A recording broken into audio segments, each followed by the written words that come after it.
大家好，我係 K 仔，又嚟到我哋看圖識股嘅呢個節目。咁啊，今日同大家拜個早年啦，希望大家身體健康啊，投資一本萬利。咁啊，再次講下啦。咁我哋咧呢個節目咧係純粹係分享投資經驗，就唔構成任何嘅投資建議嘅啊。咁啊，我哋呢個星期咧，就我自己呢個星期咧就戰績啊比較差啲啊。可以話係充滿住地雷啊！避咗一個咧就避唔到第二個。咁啊，先講大市先啦嚇。港股咧就由上個星期嘅27,000點咧，就水平咧就回調到26,500點，就明顯啊出現咗一個少少嘅頭肩頂啊。後市咧就似乎不利嘅，大家就小心為上啦嚇。咁啊，美股咧就喺週四嘅時候咧，就回得都幾急下嘅，即係大家睇到呢個圖嘅右手邊數過去嘅第二個巴啦。咁咧就三個指數咧都出現咗又大又長嘅陰燭嗱。今次咧我試下用呢個50同埋即係100天線嘅比較啦，咁啊清楚啲睇到咧就三者分別啊。道指咧就跌咗，雖然都幾大嘅，即係週四嘅時候，但係咧就都咧仍然喺50天線嘅樓上啊，咁啊佢咧就插穿過但係20天線嘅，但係就都基本上係收翻上面嘅啊，而且從來冇跌穿過咧50天線嘅。咁啊，至於標指咧就同埋納指就當然係差啲啦。咁啊，標指咧就已經再次跌穿50天線，形成一個咧好短期嘅頭肩頂啊。咁啊，週五咧就反彈乏力啊，可以話係啊，即係曾經試過想衝上去50天線，但係一路咁回落翻啊，基本上咧個升幅係好微嘅。咁咧就所以咧就究竟下星期係咪可以咧，好似上兩次咁咧嚇，即係穿咗50天之後又上翻去咧，咁就好難講啦啊。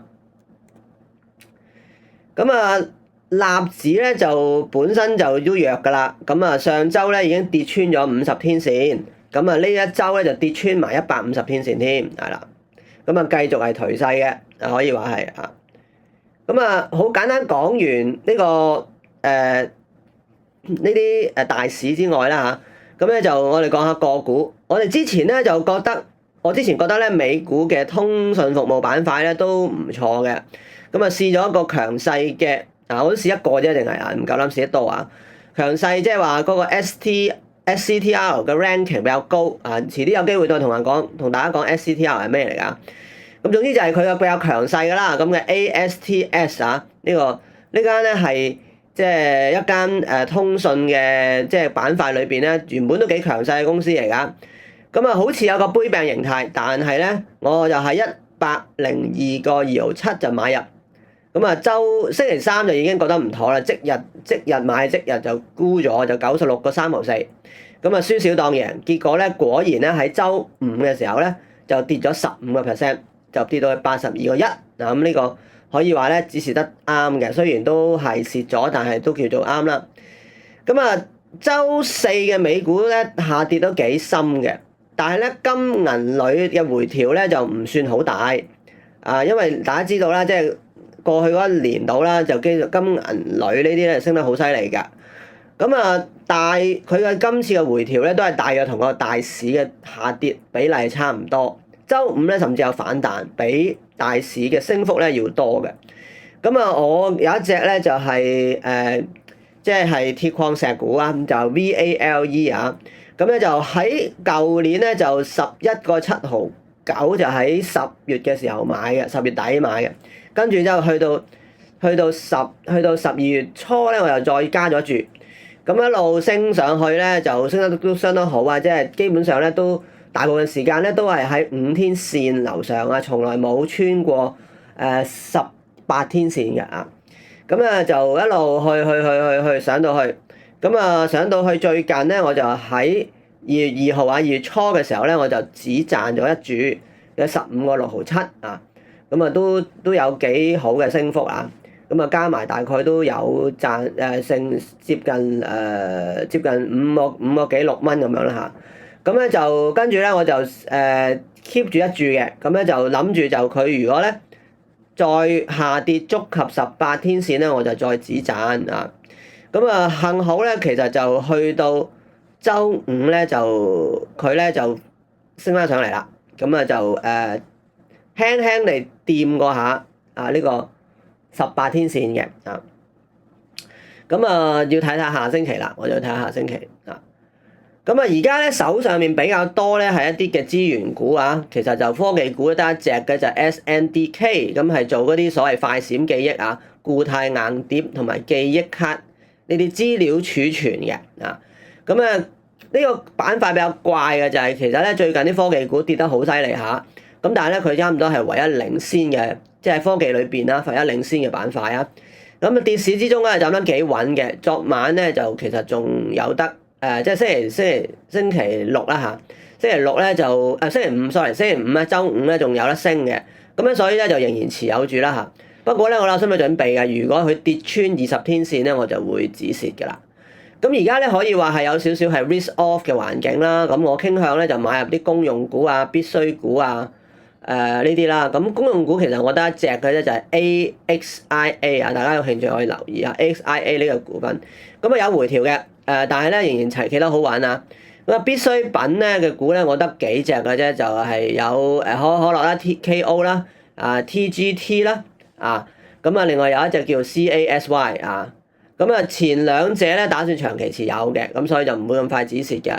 而家仲有利潤喺手度啦。咁啊 CASY 咧就最近買嘅，就睇下都 OK 嘅，冇乜大問題。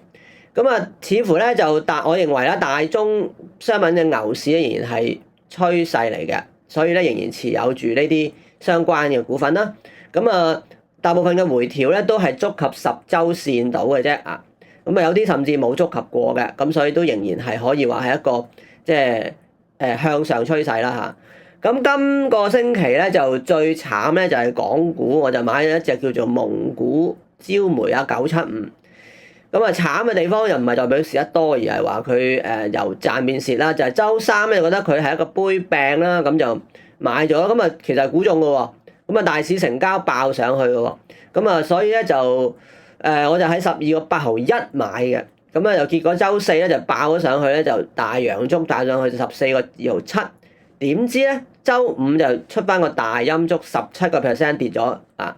咁啊插穿晒我嘅買入價啦，咁就去到50天線啦，由賺變蝕啦。